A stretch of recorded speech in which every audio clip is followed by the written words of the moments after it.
क्योंकि आज समय को पहचानना बहुत जरूरी है। परमेश्वर ने मनुष्य के लिए एक जन्म की व्यवस्था रखी कि जब हम ये दुनिया में आने का है तो हमारे मां के पेट में हमें 9 महीना रहना है। प्रभु ने एक समय को ठहराया है। एक व्यक्ति का जन्म जो होता है वो 9 महीने अपनी मां के गर्भ में रहता है। ये 9 महीने वो बच्चा डेवलप होता है। आप 5 महीने में बच्चा पूरा डेवलप नहीं होता। पूरा 9 महीना आपको होना है। जब वो दर्द शुरू होगी, उसको गर्भ वेदना कहते हैं, तब बच्चा अंदर तैयार हो गया है और फिर वो ये दुनिया में आता है। सो हम लोग को ये दुनिया में आने के लिए एक जन्म लेना पड़ा। हम लोग वैसे आसमान से नीचे नहीं उतरे, हमें एक जन्म लेना पड़ा। उसी तरीके से परमेश्वर के राज्य में जाने के लिए भी जन्म लेना पड़ता है। आप परमेश्वर के राज्य के मेंबर नहीं बन सकते, आपको जन्म लेना पड़ता है। जैसे ये दुनिया में आने के लिए मुझे जन्म लेना पड़ा, वैसे ही परमेश्वर के राज्य में भी जन्म लेना पड़ता है। यही यीशु मसीह ने यूहन्ना 3 में कहा, जब तक तू दूसरे सिरे से ना जन्मे परमेश्वर के राज्य को देख नहीं सकता। सो परमेश्वर के राज्य में आपको जाना है तो जन्म लेना है, और एक जन्म का प्रोसेस होता है। यह धरती में जन्म का प्रोसेस 9 महीने रखा गया, और 9 महीने के बाद में हम लोग ये धरती में आते हैं एक बालक के रूप में। एक नया जन्म हमारा होता है। उसके बाद में वो आदमी बढ़ता है अपने उम्र के हिसाब से। कोई 70 साल, कोई 80 साल। पुराने जमाने में बहुत लंबे जीते थे, लेकिन आज उम्र जो है बहुत घटाया गया। जल प्रलय के बाद में उम्र 120 ठहराया गया। प्रभु ने टाइम रखा, ये टाइम है तुम्हारा, ये टाइम पे तुमको काम करना है। अगर कोई मर जाता है तो हम लोग बोलते हैं कि उसका टाइम आ गया, वो चला गया, टाइम आ गया। क्योंकि हर एक के लिए ये धरती के नीचे समय नियुक्त किया गया है।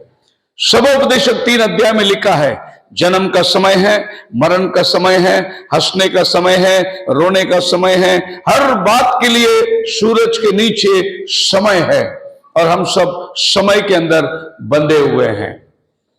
अब पास्टर जी ने बोला 2 सेशन है, और अभी मैं 1 घंटा प्रचार करूंगा आपके बीच में। अगर मैं सोचूंगा कि तुम्हारे बीच में एक 4 घंटा प्रचार करूंगा तो तुम सब उठ के चले जाओगे, यहां कोई नहीं बैठेगा।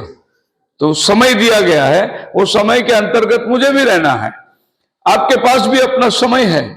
सो समय के अंदर हम सब लोग बंधे हुए हैं। पर एक टाइम आने वाला है जब हम इस शरीर से अपार उस शरीर में जाएंगे, समय खत्म हो जाता है। जब हम लोग उस शरीर को पहनेंगे जिसमें मरण नहीं है, बीमारी नहीं है, जिसमें कोई तकलीफ परेशानी नहीं है, समय खत्म हो जाता है। कोई बूढ़ा नहीं होगा उधर, वहां सब परमेश्वर के समय एक जैसे रहेंगे हम लोग। हालेलुया। वहां कोई बीमारी नहीं है, वहां कोई मरण नहीं, शोक नहीं है, क्योंकि हम लोग समय के उस पार चले जाने वाले हैं। अभी हम समय के अंतर्गत बैठे हुए हैं। साधारण हमारे घर में, आप लोग तो गांव में रहते हैं, मुर्गी के नीचे अंडे आपको 21 दिन रखना है। 21 दिन के बाद मुर्गी के बच्चे बाहर निकलते हैं, उनका टाइम है। अब 10 दिन में अंडे तोड़ के देखोगे तो आपको बच्चा नहीं मिलेगा, क्योंकि बच्चा अभी तैयार हुआ ही नहीं। सो प्रभु ने हर चीज के लिए समय रखा है, हर बात के लिए समय रखा है। समय के अनुसार ही खुदावन आपके जीवन के अंदर कार्य करता है। हम लोग यहां आने का एक समय रखा है प्रभु, बल्कि हम लोग जानते थे, पढ़ते थे कि ये जगह है ऐसा गढ़चिरौली, लेकिन एक नियुक्त समय के अंदर प्रभु हमें लेके आता है। आपके और हमारे मुलाकात का प्रभु ने एक समय रखा है, और वो समय के अंदर हम लोग यहां आके बैठे हुए हैं। आज का ये दिन इत्तेफाक नहीं है, गुड लक नहीं है, बाय चांस नहीं है। ये दुनिया बनाने से पहले प्रभु ने तैयार करके रखा है कि ये दिन हम लोग यहां पर रहेंगे। मुझसे अच्छा प्रचारक दुनिया में बहुत लोग हैं, आपके मुल्क में बहुत लोग हैं, लेकिन प्रभु ने आज मुझे चुना है। आपके यहां बैठने आपसे अच्छे लोग दुनिया में बहुत है, लेकिन प्रभु ने आपको चुना है। हालेलुया।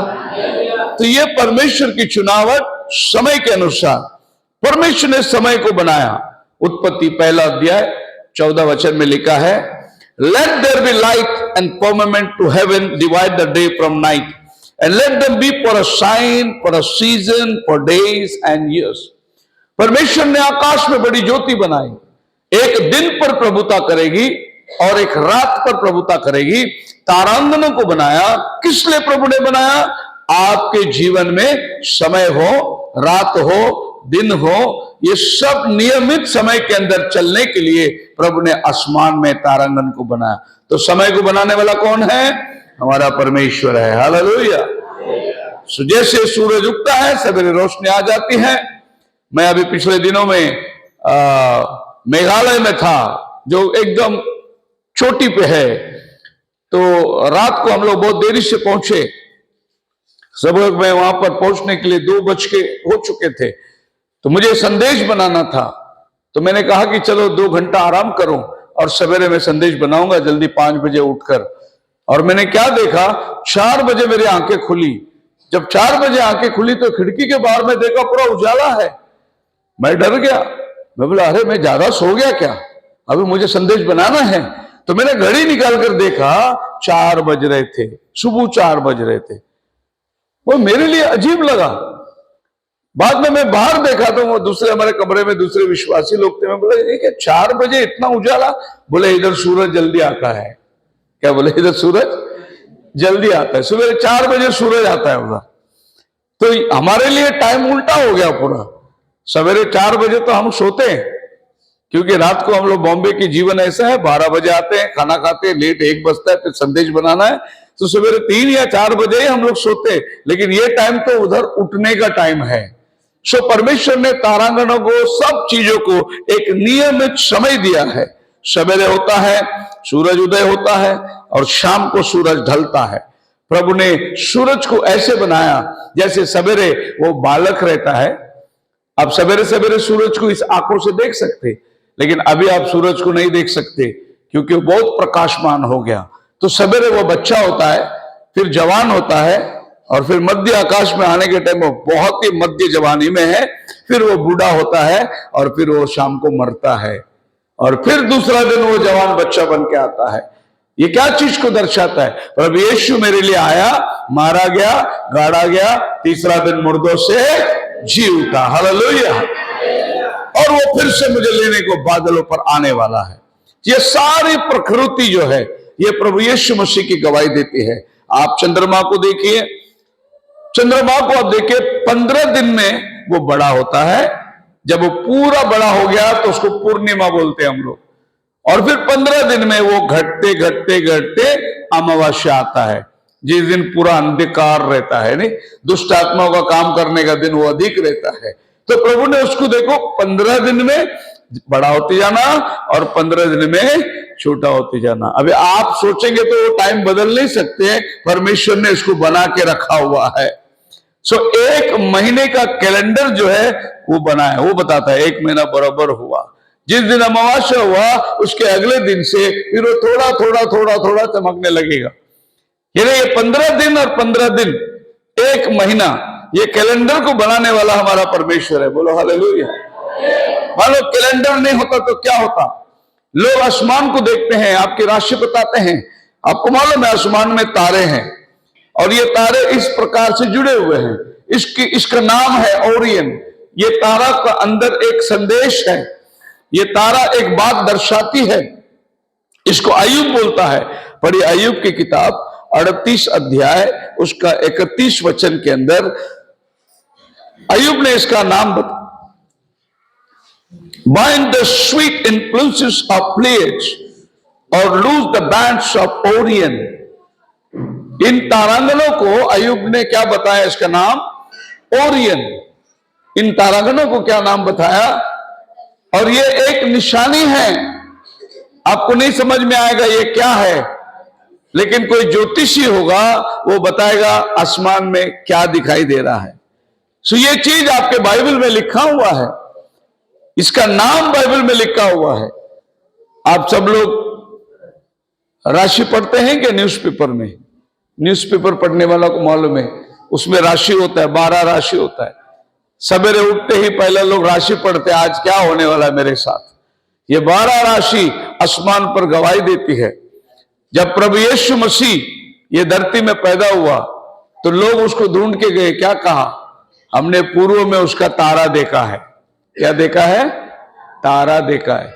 यानी ऊपर एक तारा दिखाई दिया, धरती में एक राजा पैदा हो गया। वैसे आप सबका एक तारा ऊपर दिखाई देता है, वो बताता है कि आपका जन्म ये पृथ्वी में हुआ, और परमेश्वर ने उसके लिए नाम रखा है। पढ़िए 38 का 32 वचन में एक और तारांगनों को दिखाया अय्यूब ने। यह भी एक तारांगन आसमान के अंदर आता है, इसका नाम है मजारोत, और ये अपने मौसम में आती है। ये सब बाइबल में लिखा हुआ है। आसमान के तारे, सूरज, चांद, सितारे, ये सब परमेश्वर ने इसकी रचना करी। और कुल मिलाकर आसमान में 12 कॉन्स्टेलेशन है जो एक साल को दर्शाता है। हम लोग का 12 महीना एक साल होता है, वैसे आसमान में 12 कॉन्स्टेलेशन है। इसमें से प्रभु यीशु मसीह जो धरती में पैदा हुआ, वो कुमारी कन्या राशि, सुना है आपने?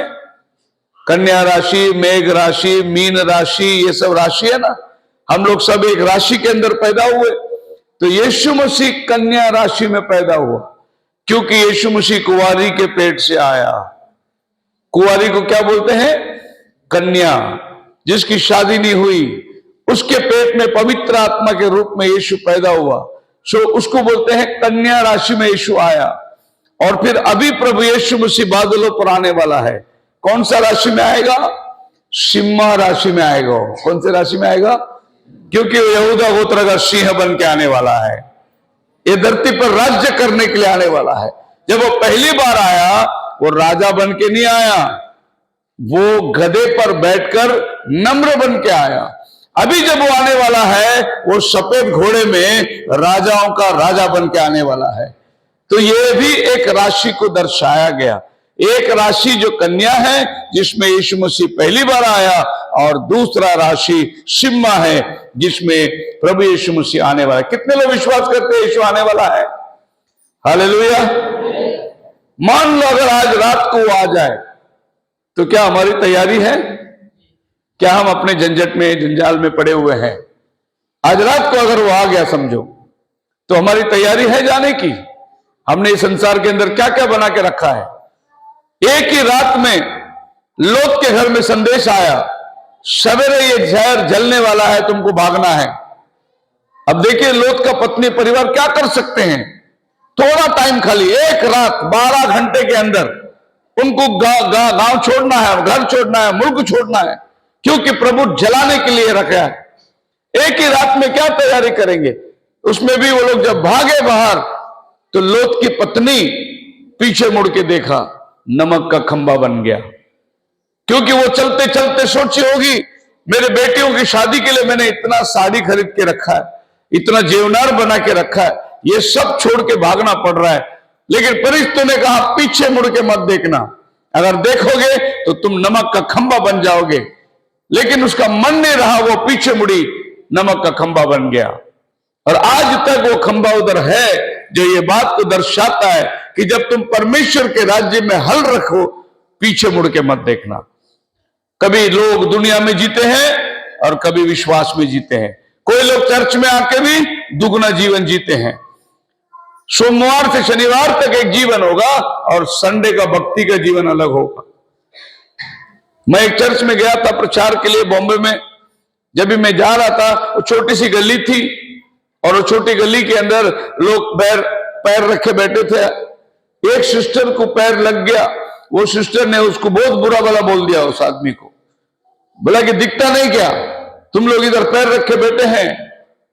तो बहुत बुरा भला, मतलब गाली गलौज दे रही थी उसको। मैं अंदर से पास्टर जी को बोला, पास्टर वो सिस्टर को बोलो छोड़ दो, वो अन्य जाति लोग है। पास्टर जी बोला, उनको ऐसा ही मांगता, हर संडे ऐसे ही बैठते हो लोग।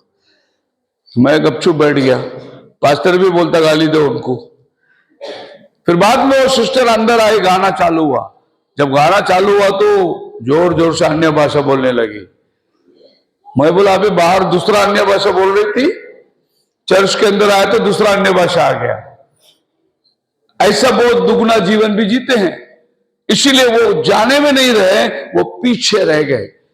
वैसे कदाचित प्रभु के आने में अगर हम जाने को तैयार नहीं, तो हम भी पीछे रह जाएंगे। प्रभु ने हमें तैयारी करने के लिए बुलाया है।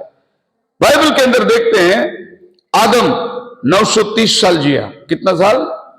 930 साल, शेत 912 साल जिया, एनोश 905 साल जिया, केनान 910 साल जिया, सबसे ज्यादा जीने वाला मतुशेला था, 969 साल जिया। मतलब 900 साल तक आदमी जिंदा रहता था। हम लोग 90 साल के अंदर कितना मस्ती करते हैं, 900 साल दिया तो क्या करेंगे हम लोग? आपको समझ में आया उम्र क्यों घट गया? क्योंकि मनुष्य के विचार में जो भी होता है सो बुरा ही होता है। इसीलिए प्रभु ने बोला इनका उम्र को अभी क्या करो, घटा दो। और एक बहुत बड़ा जल प्रलय आया, पानी से प्रभु ने धरती को नाश किया। उसके बाद नूह उसके परिवार बाहर आए। प्रभु ने बोला आज से 120 साल तक जिएगी, उससे ऊपर कोई जाएगा नहीं। प्रभु ने उम्र को 900 से लेकर 120 तक घटा दिया। अब परमेश्वर ने समय को कम कर दिया, जो आदमी को उम्र था उसको कम कर दिया। लेकिन अभी हम लोग 120 भी नहीं जाते। बाइबल बोलता है अनुवाद की किताब 34 अध्याय का 7 वचन में मोसेस 120 साल तक जिंदा रहा, क्योंकि प्रभु ने उम्र दिया 120, तो 120 तक खुदा के बंदे लोग जाते थे। उत्पत्ति 6 के अंदर प्रभु बोलता है अब से मेरा इनके साथ में जीवन नहीं बनेगी। उसका 3 वचन में लिखा है अब से आदमी 120 साल जिएगा। लेकिन वो 120 साल भी कुछ समय के बाद प्रभु ने और कम कर दिया उस उम्र। और दाऊद कहता है भजन संहिता के अंदर 90 अध्याय में अभी आदमी 70 साल जिएगा। कितना साल? 70। अगर ताकत है तो 80। अब देखिए जो आदमी 800 साल जीता था वो आदमी किधर 80 में आके खड़ा हो गया। तो अगर आपको प्रभु ने ज्यादा उम्र दिया तो क्या करोगे आप 80 साल के अंदर हम लोग कैसे जीते हैं? 80 साल की उम्र में, अभी तो हम 80 भी नहीं जाते हैं, लोगों का उम्र जो है अभी 40-45 में हार्ट अटैक आ जाती है। अभी 70 साल तक बड़ा मुश्किल से ये जो लोग बैठे हैं, जो बुजुर्ग लोग बैठे, ये लोग देशी मुर्गी खाए थे, प्योर घी खाए थे, ताजा रोटी बिना केमिकल का खाए थे, इसके लिए लोग अभी जी रहे उतना। वे हम लोग उतना नहीं जाएंगे। अभी हम लोग 70-80 तक जो है सब ढीले पड़ जाएंगे, क्योंकि अभी हम लोग जो खा रहे सब मिलावट का खाना खा रहे। तो मिलावट के खाना से हम लोग का उम्र अभी घटते घटते यहां तक आ गया कि 40 में 50 के अंदर हमारी परिस्थिति खराब हो जाती है। तो मसीह में मेरे प्रिय लोगों, जब परमेश्वर ने ठहराया उम्र, तो किस तरीके से हमें उम्र के अंदर चलना है। और अभी जो है पांच आदमी में एक आदमी को हार्ट की बीमारी होती है। तो ये धरती की पॉपुलेशन के हिसाब से अगर इधर 5 आदमी को ले तो उसमें एक को हार्ट की प्रॉब्लम रहेगी। साइंटिस्ट लोगों ने इसको अनुमान किया, मतलब आदमी की उम्र और भी घट गई। उत्पत्ति 15 अध्याय में जब आप आते हैं तो परमेश्वर ने अब्राहम को बोला, अब्राहम ये जमीन मैं तुझे दूंगा, लेकिन अभी नहीं, 400 साल के बाद दूंगा। तेरे बच्चों को मैं दूंगा, अभी मैं तेरे बच्चों को गुलाम बना के लेके जाऊंगा, 400 साल के बाद मैं उनको इस जमीन में लेकर आऊंगा। और वो लोग फारो के गुलामी में 400 साल निकाले, बहुत कष्ट में निकाले, बहुत परेशानी में निकाले। हंटर मारते थे वो लोग, वो अपना शहर बनाता था, ईंट पका के देना पड़ता था। ऐसी गुलामी के बाद 400 साल में मोसेस बरोबर आया। वहां पर मोसेस का जन्म हुआ, और मोसेस जब बड़ा हुआ उसका माँ ने उसको बताया तू छुड़ाने वाला बनकर आया है। और मोसेस सब सीखा राजा के घर पे। वो सोचा कि मैं अपनी ताकत से छुड़ाऊंगा, और वो सोचा कि मैं लड़ाई पढ़ाई सीखकर अपनी बलबूते पर अपने लोगों को छुड़ाऊंगा। लेकिन एक दिन परमेश्वर ने मूसा के ऊपर खून का आरोप लगा दिया और मोसेस को भगोड़ा बन के भागना पड़ा। 40 साल मोसेस जंगल में जाकर एक भगोड़ा बन के रहा, भेड़ बकरियों के साथ में रहा। 40 साल उसने पढ़ाई किया इजराइल को छुड़ाने के लिए। प्रभु ने वो 40 साल का पढ़ाई 40 साल उसको जंगल में डालकर पूरा उसको शून्य बना दिया। अभी मूसा 80 साल का बूढ़ा हुआ। 80 साल का बूढ़ा हुआ तब प्रभु मोसेस को झाड़ी में बात किया, जा फारो को बोल मेरे लोगों को छोड़ने के लिए। हालेलुया। क्योंकि जितना तुमने सीखा दुनियावी ज्ञान, प्रभु ने उतना तुम्हारे अंदर से निकाला, तुम्हें शून्य बनाया। जब तक तुम शून्य नहीं बनोगे, प्रभु तुम्हें इस्तेमाल नहीं करेगा। अपनी बुद्धि को तुमको इस्तेमाल करने परमेश्वर नहीं देगा। अब 80 साल के बूढ़े में मोसेस के हाथ पैर हिल रहे हैं, हाथ में लाठी है। प्रभु कहता है जा पारो को बोल मेरे लोगों को छोड़ने के लिए। मोसेस कहता होगा प्रभु जब मैं जवान था तब तूने मुझे नहीं भेजा, जब मेरे में लड़ने की ताकत थी तब मैं जाने को तैयार था, तब तूने मुझे नहीं भेजा। अब मैं 80 साल का बूढ़ा जाकर क्या कहूंगा राजा को? राजा ने बोला मैं तेरे साथ चलूंगा। छुड़ाने वाला तू नहीं, छुड़ाने वाला मैं है। हालेलुया। अगर वो जवानी में जाके छुड़ाता था तो क्या बोलता था मालूम है? मैंने छुड़ा के लाया लोगों को। प्रभु अपनी महिमा किसी को नहीं देता। प्रभु ने बोला जब तेरी कमजोरी होगी तब मैं तुझे इस्तेमाल करूंगा। और 80 साल की उम्र में मोसेस ने दुनिया का सबसे बड़ा साम्राज्य, फारो का साम्राज्य, पूरी दुनिया के ऊपर राज्य करने वाले, उनके पास सैन्य ताकत, उनके पास हर चीज की जरूरत थी, लेकिन एक आदमी एक बकरी चलाने वाले लकड़ी से खुदावन ने जाकर इजराइल को छुड़ा के लेकर आया। बोलो हालेलुया। 400 साल के बाद ठीक खुदावन आया। तो आज ये पृथ्वी के अंदर परमेश्वर समय को रखा हुआ है। ध्यान दीजिए, आज हम लोग जो ये धरती में बैठे हैं 6000 साल पूरा हो गया, आदम से लेकर अभी तक 6000 साल पूरा हो गया। 7वां 1000 साल प्रभु यीशु मसीह धरती में 1000 साल राज्य करने के लिए आने वाला है। हम लोग बिल्कुल एकदम किनारे में आकर बैठे हुए हैं। जो चित्र मैंने आपको बताया सामने रखा हूं, ये 1000 साल, 2000 साल, 3000 साल, 4000 साल में प्रभु यीशु मसीह क्रूस पर आकर मरा। आदम से लेकर 4000 साल में प्रभु क्रूस पर आकर मरा।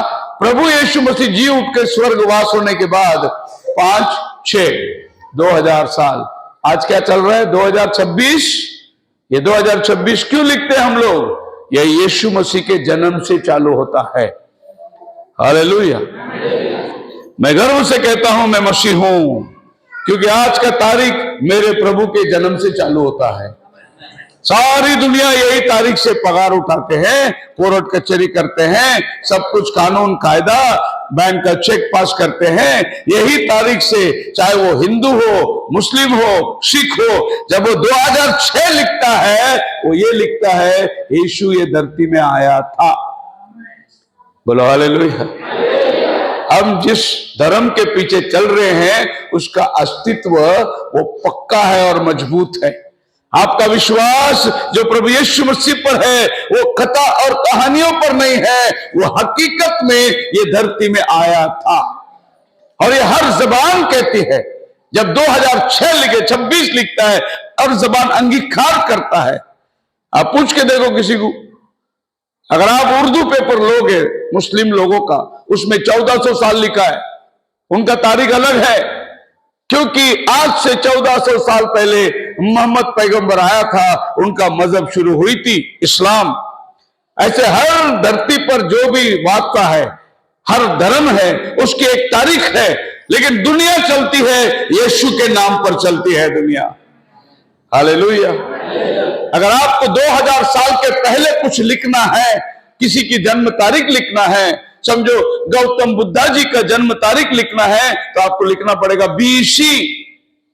बीसी का मतलब बिफोर क्राइस्ट। और अगर आपको 2000 साल के अंतर्गत में किसी की तारीख लिखना है, मान लो गुरु नानक जी ये धरती में 500 सदी में, आज से 500 साल पहले आए थे, तो उनका तारीख लिखने के लिए आपको एडी, आफ्टर एन डोमिनो, यीशु मसीह के पुनरुत्थान के बाद, यीशु मसीह के जन्म के पहले, मतलब यीशु मसीह दुनिया का इतिहास कारक है। ये धरती के सारे दिन गिनना है तो यीशु के जन्म से आपको गिनना है। यीशु के जन्म से पीछे जाना है, यीशु के जन्म से आगे आना है। आप मेरे साथ हैं? तो अभी हम लोग जो जी रहे हैं 6वें दिन में जी रहे हैं, आखिरी दिन में जी रहे हैं। मैं आपको बता रहा हूं हमारा समय क्या है, कौन से समय में हम लोग जी रहे हैं। यीशु मसीह ने बोला आकाश को देखते हो लाल है, बारिश आने वाली है, तूफान आने वाली है, ये सब टाइम बराबर मालूम पड़ता है। तुम जी रहे हो कौन से टाइम है, इसको मालूम करना बहुत जरूरी है। सो आज हम लोग 6000 साल पढ़िए दूसरा पत्रस 3 अध्याय उसका 8 वचन। यह एक बात तुमसे छिपी न रहे, हाँ जी, कि प्रभु के यहाँ एक दिन 1000 वर्ष के बराबर है जी, और 1000 वर्ष एक दिन के बराबर है। प्रभु के यहाँ हमारा 1000 वर्ष एक दिन के बराबर है। लिखा है आपके बाइबल पे, हमारा 1000 साल प्रभु के लिए एक दिन है। सो हमारा 2000 साल प्रभु के लिए 2 दिन, हमारा 3000 साल प्रभु के लिए 3 दिन, हमारा 6000 साल प्रभु के लिए कितना दिन है? खाली 6 दिन है। हालेलुया। फिर 7वां दिन प्रभु ने क्या किया? बाइबल कहता है उसने अपने कामकाज को खत्म करके 7वां दिन विश्राम किया। 7वां दिन प्रभु ने विश्राम के लिए ठहराया। वो 7वां दिन, वो 1000 साल प्रभु नीचे आकर ये धरती पर राज्य करेगा। प्रकाशित वाक्य 20 अध्याय में लिखा है वो ये धरती में आकर 1000 साल राज्य करेगा। तो 1000 साल हमारा प्रभु के लिए एक दिन है। तो कितना 1000 हो गया? देखिए यहां पर आदम से लेकर नोहा तक 2000 साल हो गया, अब्राहम से लेकर यीशु तक 2000 साल हो गया, और यीशु मसीह से अभी तक 2000 साल हो गया। सो 2000 मिला के कितना हो गया?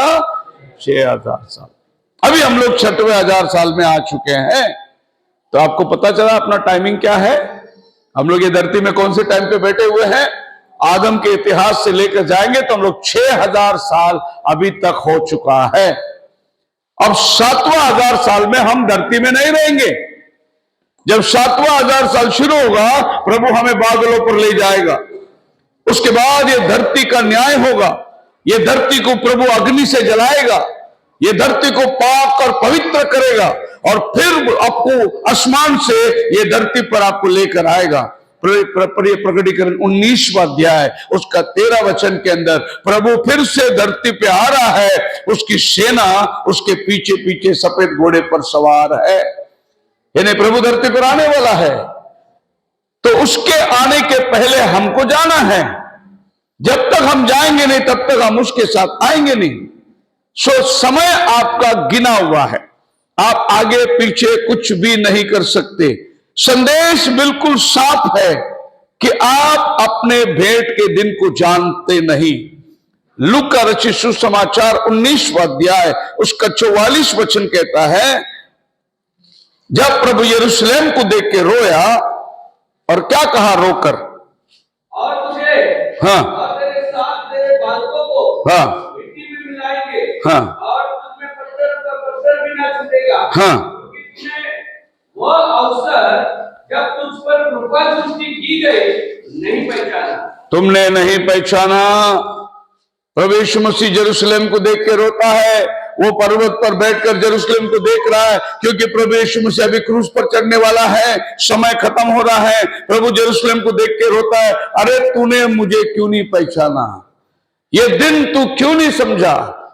खुदावन तुझसे भेंट करने के लिए आया है, तूने क्यों ये समय को नहीं पहचाना? करके प्रभु रोता है यरूशलेम को देखकर। कदाचित अगर आज आप और हम भी अपना समय को नहीं पहचानेंगे तो प्रभु हमारे लिए भी रोएगा, बोलेगा मैं इतना काम करके तुमने मुझे समय को नहीं पहचाना। सो आज आपको समय को पहचानना बहुत जरूरी है। हम कौन से दिनों में जी रहे हैं? हर आदमी जानता है यह अंत का समय आ गया है, कलयुग आने वाला है। हर मजहब जानते हैं कि यह आखिरी समय है। बाइबल में लिखा है अंत के दिनों में ऐसा होगा, और जो बाइबल में लिखा है वो बातें हमारे जीवन में हो रही है। प्रभु यीशु मसीह ने कहा उसी लूक का 17 अध्याय के 26 वचन के अंदर, जैसा नूह के दिनों में हुआ वैसा मनुष्य का पुत्र आने के दिनों में भी होगा। यानी यीशु मसीह आने के दिनों में यह पृथ्वी में क्या होगी? जैसे नूह के दिनों में हुआ था वैसे फिर से होने वाला है। नूह के दिनों में क्या हुआ था? लोग खाते पीते, शादी ब्याह, लेन देन, जमीन खरीदना, घर खरीदना, ये सब कर रहे थे, लेकिन नोहा उधर बोट बना रहा था, किसका भी ध्यान उसकी तरफ में नहीं गया। आज चर्च क्या सिखाती है? तैयार हो जाओ, पाप का क्षमा ले लो, प्रभु यीशु मसीह आने वाला है तुम्हें ले जाने के लिए, लेकिन किसी का भी ध्यान चर्च के पास में नहीं है, क्योंकि लोग अपने काम धंधे में इतना मगन है। चर्च पुकार रही है आज लोगों को, मन फिराओ पाप की क्षमा के लिए, लेकिन लोग अपने दुनियादारी में जी रहे हैं, खाने पीने लेन देन में मगन थी। और नोहा उधर जहाज बना रहा था, 120 साल उसने जहाज बनाया। 120 साल लोगों ने अपने आंखों से देखा। लोगों ने पूछा नोहा क्या कर रहा है? वो कहता है दुनिया नाश होने वाली है, आसमान से बारिश होने वाली है, एक भी प्राणी बचेगा नहीं, जिसको बचना है वो बोट के अंदर आना है। 1-2 दिन नहीं बोला, 120 साल उसने बोला, फिर भी कोई भी आया नहीं, मन फिराया, खाली उसका परिवार के 8 लोग बचे और कोई विश्वास किया ही नहीं उस पर। आज भी अगर आप ये दुनिया को बोलोगे विश्व युद्ध आने वाला है, दुनिया नाश होने वाला है, यीशु अपने बच्चों को लेने आने वाला है, कोई नहीं विश्वास करता, कोई नहीं देखता, क्योंकि जो नूह के दिनों में हुआ वही मनुष्य के पुत्र के दिनों में होने वाला है। अब नूह के दिनों में क्या हुआ? नूह के दिनों में लोगों ने नोहा को पागल समझा, बोला कि ये पागल है, जमीन में बोट बना रहा है, ये बोट कौन से पानी में तरंगने वाला है। और उसने सब कमरा बनाया ताकि सब पक्षी उसके पास आने वाली है, सब एक एक जानवर उसके पास आने वाली हैं। अब जब लोगों ने ये बोट में इतना पक्षी इतना जानवर कहां से आएंगे? बोले परमेश्वर उनको लेके आने वाला है। लोग बोले पागल हो गया तू। उस नूह के बोट के अंदर खुकार जानवर, शेर भी बकरी के जैसा बैठा है गपचुप। हालेलुया। जंगली हाथी भी पालतू हाथी बन के बोट में आके गपचुप बैठा है। आज कन्वेंशन खाली इंसानों के लिए हो रहा है, जानवरों के लिए कोई कन्वेंशन की जरूरत नहीं। प्रभु ने आवाज किया, सब जानवर बोट के तरफ आ रहे हैं, एक एक जोड़ी एक एक जोड़ी। और एक दिन नोहा खड़ा था, दरवाजा खोलकर, हाथी की जोड़ी आ रही है, शेर की जोड़ी आ रही है, जंगली जानवरों की जोड़ी आ रही है, आकाश के पक्षी जोड़े जोड़े उड़ के आ रहे हैं, सब बोट के अंदर आ रहे हैं। प्रभु का आत्मा ने उनको जता दिया कि तुम्हें बोट में जाना है। जंगल में हाथी बहुत थी, लेकिन 2 ही हाथी बोट की तरफ आई। आज ये मीटिंग में बुलाए हुए बहुत लोग होंगे, लेकिन आप ही लोग आए थे क्योंकि आप चुने हुए थे आज इस मीटिंग में भागी होने के लिए। दावत सबको मिलती है, आएगा कौन? जो चुना हुआ है वही प्रभु के सानिध्य में आता है।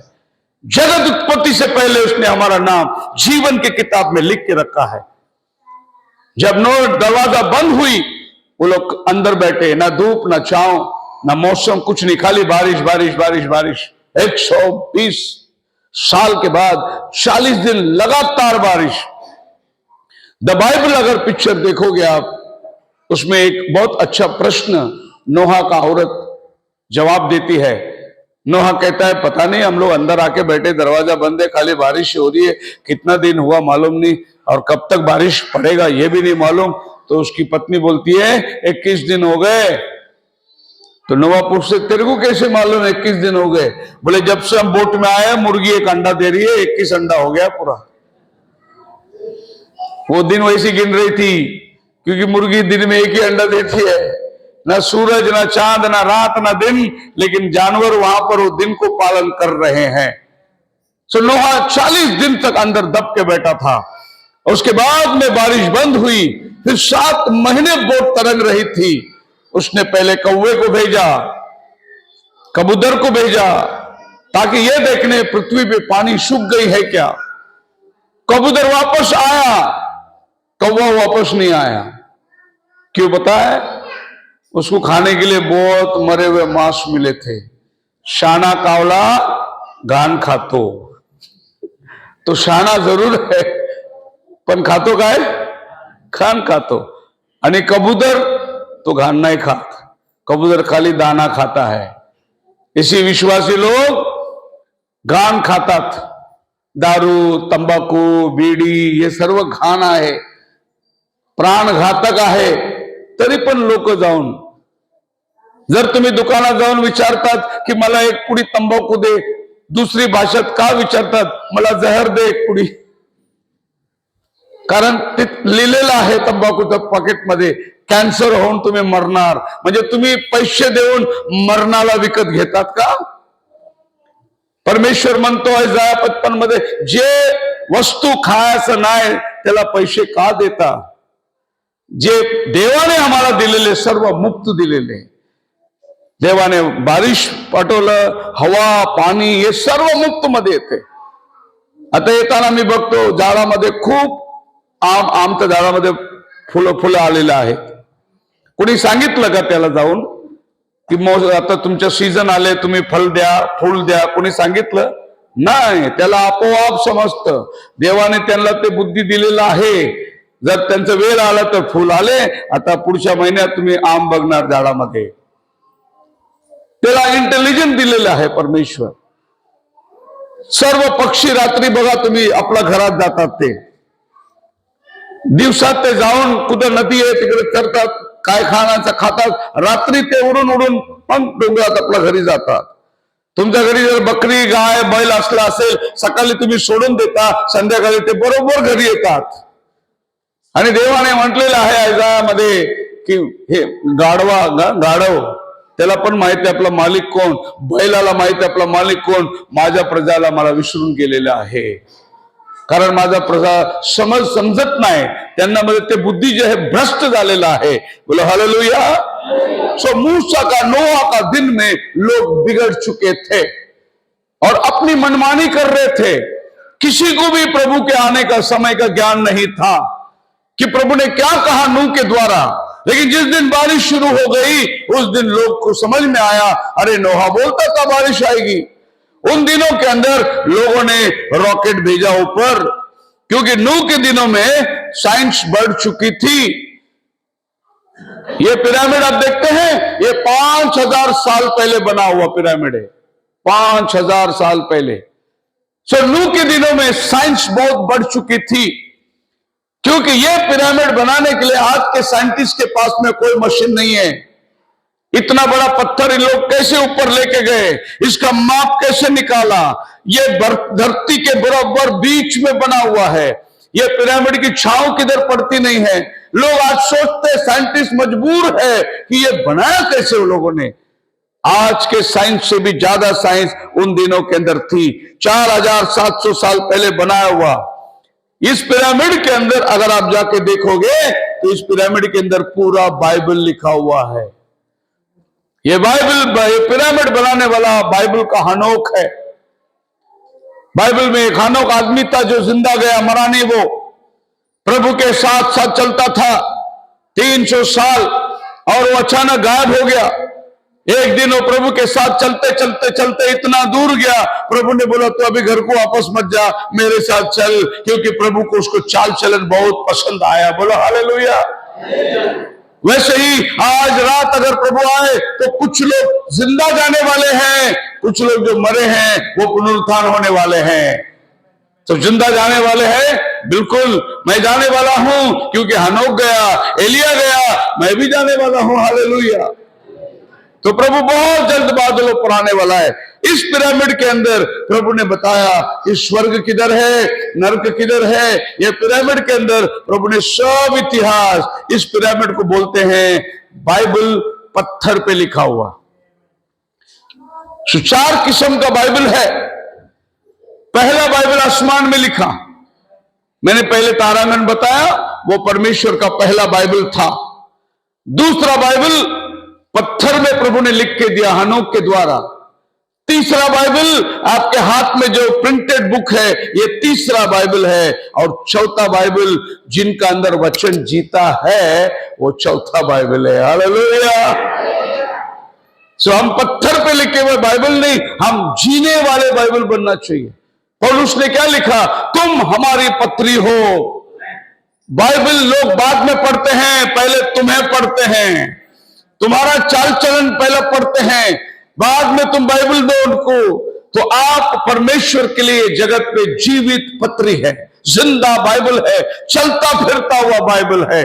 बोलो हालेलुया.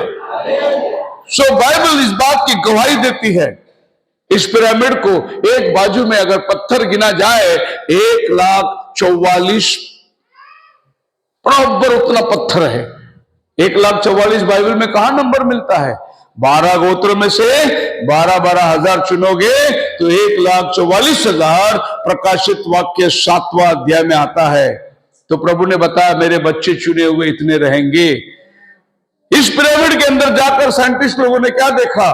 पानबुड़ी बना हुआ है, हेलीकॉप्टर बना हुआ है, एरोप्लेन बना हुआ है, ये सब ये पिरामिड के अंदर चित्र उतार के रखा है हनोक ने। इसका मतलब आज से 5,000 साल पहले पिरामिड के अंदर एरोप्लेन थी, हेलीकॉप्टर थी, पानबुड़ी थी, सब आधुनिक चीज वहां पर दिखाया गया है। इसीलिए प्रभु ने क्या कहा? नूह के दिनों में जैसा हुआ वैसा और एक बार ये पृथ्वी में जब होगी तभी मनुष्य का पुत्र आ जाएगा। नूह के दिनों में क्या हुआ?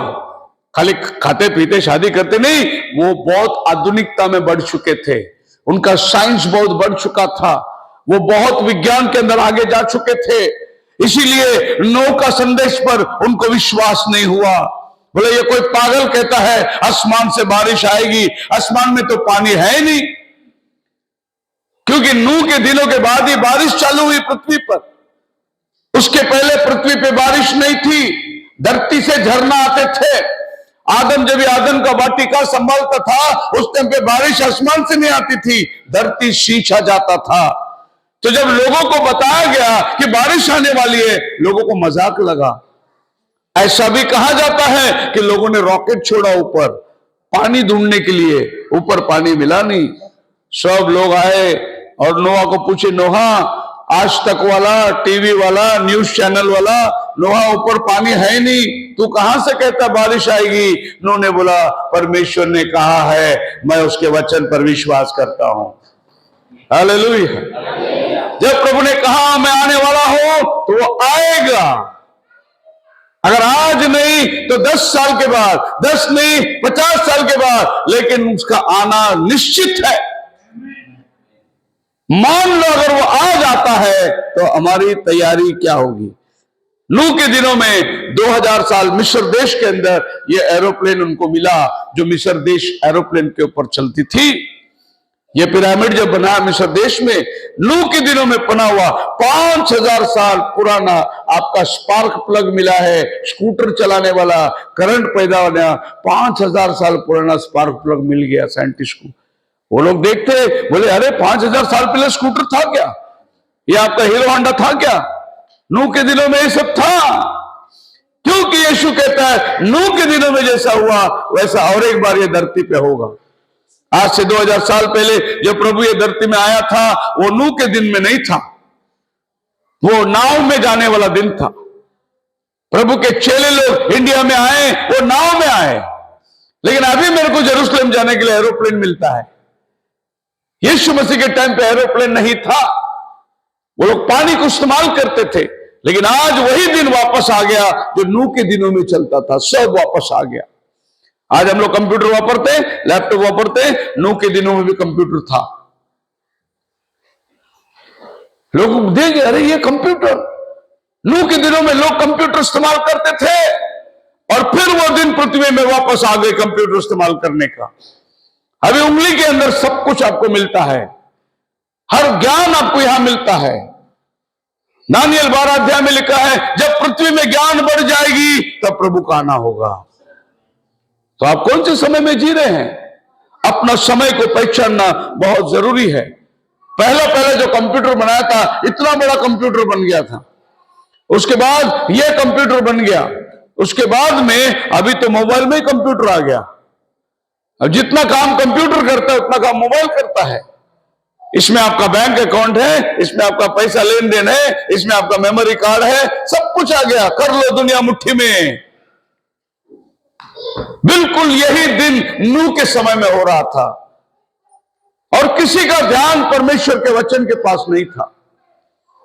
और आज भी देखिए बहुत लोग अभी चर्च में मोबाइल ही लेके जाते, बाइबल नहीं लेके जाते, क्योंकि उनका मोबाइल के अंदर बाइबल है अभी, और चर्च में मोबाइल खोलते हैं बाइबल खोलने के बदले। इतना आसान हो गया दुनिया। मैं कहता हूं चर्च में हमेशा बाइबल लेके जाओ। मोबाइल में भले बाइबल रहेगा ठीक है, लेकिन चर्च में हमेशा बाइबल हाथ में होना बहुत जरूरी है। क्योंकि आप मोबाइल में बाइबल ढूंढोगे, हाथ किसी और बटन में लग जाएगा, यूट्यूब आ जाएगा। लेकिन बाइबल में किधर भी उंगली रखो, परमेश्वर का वचन ही आएगा, उधर कोई गड़बड़ी नहीं होगी आपकी। आदमी आधुनिकता के अंदर चले आ गया। साइंस की बढ़ोतरी इतनी हो चुकी है कि दानियल का 12 अध्याय में लिखा है, लोग रफ्तार से जाएंगे, रफ्तार से आएंगे, स्पीड बढ़ जाएगा। कयामत का दिन जब मुर्दे जिंदा होने वाले हैं, न्याय का दिन, स्पीड बढ़ जाएगा। आज आदमी बॉम्बे के अंदर सवेरे नाश्ता करता है, दिल्ली में दोपहर का खाना खाता है, रात का खाना कलकत्ता में खाता है, सोने के लिए मद्रास जाता है। आई बात समझ में आपकी? दानियल ने बोला वो दिन आने वाला है जब प्रभु आएगा। आज वो दिन हम लोगों के सामने दिखाई दे रहा है। प्रभु का आना बहुत निकट है। मसीह में प्यारे लोगों, अगर हम अपना प्राण को बचा नहीं पाए तो ये धरती को समा के क्या फायदा है? आपने बहुत बड़ा बंगला बांध दिया, लेकिन आपका प्राण का रक्षा नहीं किया आपने, तो क्या फायदा ये बंगला आपका? एक कोरोना काल आई थी 2 साल पहले, क्या हुआ? ना मां बाप मरने के लिए बच्चे देख सके, लोगों के लाशें ऐसे बुलडोजर में डाल के लेके जाना पड़ा। मैं गुजरात में गांव में जाता हूं, एक ही गांव के अंदर 65 लोग मरे थे। वो गांव में गवाही दे रहे थे, हमारा गांव का बड़ा सरपंच है, उसके घर में ट्रैक्टर है, ट्रक है, डंपर है, गाड़ियां है, कार है, लेकिन उसका लाश बैलगाड़ी में लेके गए, क्योंकि गाड़ी चलाने वाला कोई ड्राइवर ही नहीं था। ऐसे बुरे दिन ये पृथ्वी में आने वाली है, उसके पहले प्रभु अपने बच्चों को वार्निंग दे रहा है, तुम तैयार हो जाओ। हालेलुया। अपने समय को आपको जानना है और समय के अनुसार आपको तैयार होना है। उस दिन लोत के घर में 2 नबी गए थे, 2 दूत गए थे, और बाइबल क्या कहती है? लोत अपने घर में जब उनको ले लिया तो दुनिया आगे खड़ी हो गई, बोले वो आपके घर में आया हुआ मेहमान को दो, हम उनको जानना चाहते हैं। क्या पाप हो गया था वहां पर? पुरुष पुरुष के साथ शादी कर रहा है, औरत औरत के साथ शादी कर रहा है, समलिंग पाप उस शहर में आ चुकी थी। और ये बात प्रभु के पास पहुंची, उनका परिश्ता नीचे आया, अब ये धरती को नाश करना है। आखिरी पाप अग्नि गिर के सदम को जलाने के पहले समलिंग पाप धरती में बहुत ज्यादा हो चुका था, यहां तक कि उसके घर में आए हुए परिश्तों को भी वो छोड़ना नहीं चाहते थे। वो आदमी तेरे घर में आया है, उसको दे हमें। लोग बोला ऐसा मत करो, मेरे जवान बेटियां ले लो, उनके साथ क्या करना है करो, लेकिन मेरे घर में आए हुए दूतों को हाथ मत लगाओ। उन्होंने नूह को बोला, लोत को, क्या तू हमारा न्यायी बन गया? कल रहने को आया था, आज हमारे ऊपर राज कर रहा है। हट करके जब लोत को ढकेले, फरिश्तों ने उन सबको अंधा बना दिया, अंधा बनाकर उनको बाहर लेके जा रहे हैं। आज ये पृथ्वी अंधा हो रहा है, याद रखिए। अभी सुसमाचार लोग नहीं मानते, अभी चर्च को तोड़फोड़ कर रहे हैं, अभी पास्टरों को मार रहे हैं, क्योंकि इनकी आंखें बंद हो रही है। अब गॉस्पेल काम नहीं करेगा। अब आज तक हो गई गॉस्पेल का टाइम। अभी जितने अंदर आ गए हैं वो जाने की तैयारी करो, और कोई अंदर आएगा ऐसा विश्वास मत करना। अभी टाइम खत्म हो चुका है, क्योंकि जो अनुग्रह हमारे पास आया वो अनुग्रह भी इजराइल में जाएगा। वो 2 नबी अभी इजराइल में जाएगा। उन्होंने 2000 साल पहले यीशु मसीह को बाहर फेंका था, वो यीशु मसीह को वहां पर हमने अपना लिया। अभी ये दुनिया यीशु मसीह को बाहर फेंक रही है। ये दुनिया अभी चर्च के दरवाजे बंद कर रही है। ये अन्य जाति लोग अभी अंधे हो चुके हैं। अभी प्रभु इजराइल के आंखें खोलने के लिए वहां जाने वाला है। इससे पहले कि दरवाजा बंद हो जाए, प्रभु के आगमन का भागी होना चाहिए। सो लोग आकर लोत को बोला, उन आदमियों को हमारे पास दे देना। आज हमारे देश की परिस्थिति है, हमारे सुप्रीम कोर्ट ने भी ऑर्डर दे दिया है, अभी तुम पुरुष पुरुष के साथ शादी कर सकते हैं, औरत औरत के साथ शादी कर सकते हैं। इंडिया का सुप्रीम कोर्ट ने ऑर्डर दे दिया है। जब इनका मोर्चा निकला था बाहर, तो लोग हैरान हो गए। बड़े बड़े रईसों के बच्चे सब होमोसेक्स निकले। बड़े बड़े लोग, नामशीन लोग रोड पर उतर कर आए कि हम भी होमोसेक्स है। इतना ये पाप बढ़ गया। इसका मतलब सदोम का दिन इधर आ चुका है और हमारा जाने का टाइम हो चुका है। हालेलुया। सो बाइबल कहती है, प्रकाशित वाक्य 11 अध्याय का 8 वचन पढ़ के देखिए क्या लिखा है। और उनके शव उस बड़े नगर के चौक में पड़े रहेंगे। हाँ जी, जो आत्मिक रीति से सदोम हाँ, और मिस्र कहलाता है। आत्मिक रीति से सदोम कहलाता है, जिधर हमारा प्रभु क्रूस पर मारा गया था। हमारा प्रभु जिधर, ऐसे लिखा है क्या मराठी बाइबल में? है कोई पढ़ने वाला? 11:8 प्रकाशित वाक्य। हाँ प्रभु भी क्रूस पर चढ़ाया गया था। हाँ, पढ़िए। आणि आध्यात्मिक दृष्टीने सदोम व मिसर म्हटलेला असे जो मोठा नगर हाँ आणि ज्यात त्याच्या प्रभूला वधस्तंभावर खिळण्यात आले होते, हाँ, त्यांच्या रस्त्यावर प्रेज द लॉर्ड, जहां तुमचा प्रभु खिलल्यात आणले होते, यरूशलेम, जेरूशलेम, इज़राइल, वो क्या कहलाएगा? सदोम कहलाएगा। क्या कहलाएगा? आज पूरी दुनिया में जब ये होमोसेक्स का परसेंटेज निकालेंगे तो जेरूशलेम का परसेंटेज है 44% होमोसेक्स जेरूशलेम में है, टेल अवीव के अंदर है। कितना है? बाकी दुनिया में 4%, 5%, 10%, 20% है, लेकिन इजराइल में कितना है? 40% है। मतलब इजराइल क्या बन गया? सदोम।